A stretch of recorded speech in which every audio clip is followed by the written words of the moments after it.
یہ تکبر میں جینے والا انسان یا ناپرستی میں ساری دنیا کو حقیر سمجھنے والا انسان اپنے زور بازو اور طاقت پہ اکڑنے والا انسان کتنا کمزور ہے۔ یہ نہ اپنی مرضی سے دنیا میں آیا ہے، نہ اپنی مرضی سے دنیا سے جا سکتا ہے۔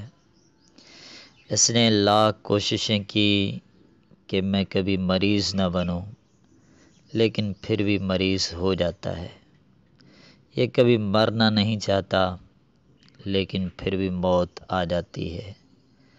نہ گرمی کی شدت برداشت کر سکتا ہے اور نہ سردی کی شدت برداشت کر سکتا ہے۔ یہ آیا تھا تو روتے ہوئے آیا تھا، اور جب دنیا سے جائے گا تو لوگوں کو رلا کر چلا جائے گا۔ آیا تھا تو بے لباس آیا تھا، اور جب جائے گا تو بے لباس کر کے کفن پہنا دیا جائے گا۔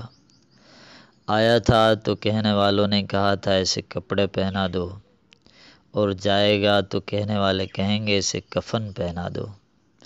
یہ آیا تھا تو کسی ایک کے کاندھے پہ اٹھایا گیا تھا، اور جب جائے گا تو 4 لوگوں کے کاندھوں پہ اٹھایا جائے گا۔ یہ ساری زندگی کمانے میں اور دنیا اکٹھی کرنے میں لگا دیتا ہے، لیکن کمزور اتنا ہے کہ اپنے کفن میں جیب نہیں بنا سکتا۔